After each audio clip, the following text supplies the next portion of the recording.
معنا نهج حياة جئنا تبصرة عن كل ضلال أعددنا بضع رسالات تحمل نورا للأجيال. There's going to be fear. There's going to be things you're afraid of. And I'm just going to make this one really simple. Turn your fear into dua.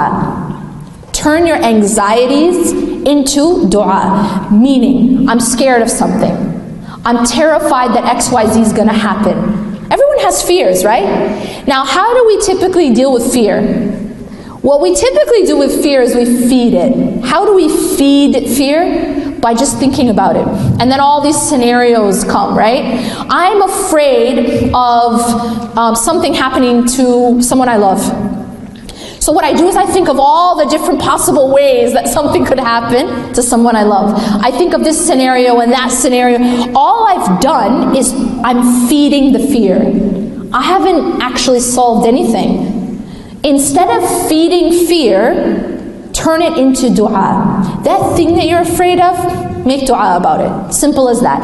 Immediately stop it, stop the thought, and then stop the thought, and then turn and focus that feeling of fear and anxiety into making dua. Ask Allah for protection. And then after you've done that, put your trust in Allah subhanahu wa ta'ala. I've given it to Allah. And don't keep feeding that fear. Make sense? Okay, number 3. Take your pain, so the things that happen in your life that hurt you, things that happen that disappoint you, and turn it into growth. So use those things that happen, take the lessons from them, and grow, and continue to become a better person. And let it make you more compassionate. See, the thing is about, if you look at all the prophets, peace be upon them all, they all went through challenges in life. And you know, one of the things that these challenges do for people is it increases their empathy. It increases their compassion for others. That when you've been through something tough, you feel for others. Yeah, you feel more mercy and compassion for others. Let it make you a better person. Don't let it harden you.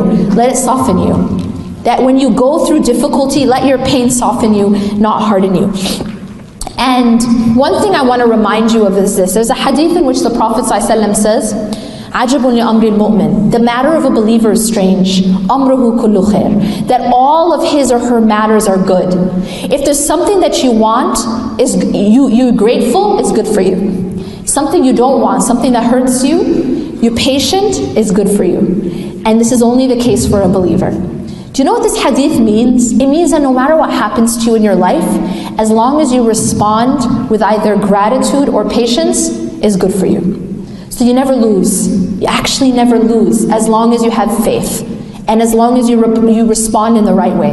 So take your pain and turn it into growth and compassion, and let it make you a better person. One other thing is, be mindful about this focus on your painful past. On your painful past. As they say, the past is a place of reference, not a place of residence. A place of reference. You look back at your past to learn from it, but you do not become consumed by your past. Okay?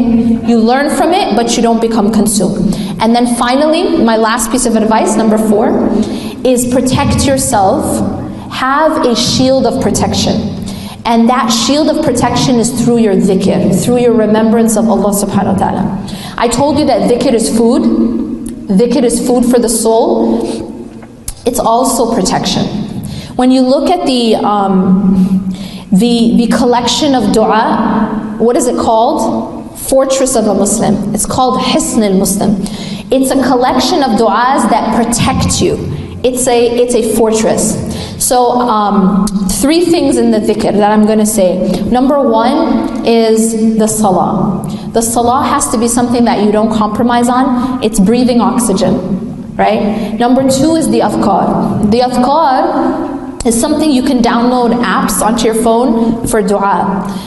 My dua is one example of a really great app.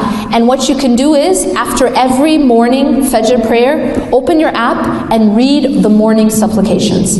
Then after Asr, open your app and read the evening supplications. And before you sleep, read the ones for sleep. Okay? These du'as will absolutely revolutionize your state, revolutionize how you react to the world, how you live. It becomes a protection for you. As I mentioned, there's waswasa all the time from shaitan and from the nafs. This becomes a shield, these adhkar. And then the last part is Quran. Make sure you have a consistent relationship with the Quran, and this will be, part of the shield that protects you. Now, all these 4 things, I'm just going to recap. Be careful what you focus on, and what you focus on grows. Make sure, and what you focus on is affected by what you ingest, okay? By what you entertain, by your thoughts. And which kinds of thoughts you allow in, feed, entertain. Number 2, turn your fear into dua. Number 3, turn your pain into growth. And number 4, protect yourself through the dhikr, the adhkar, the remembrance of Allah subhanahu wa ta'ala.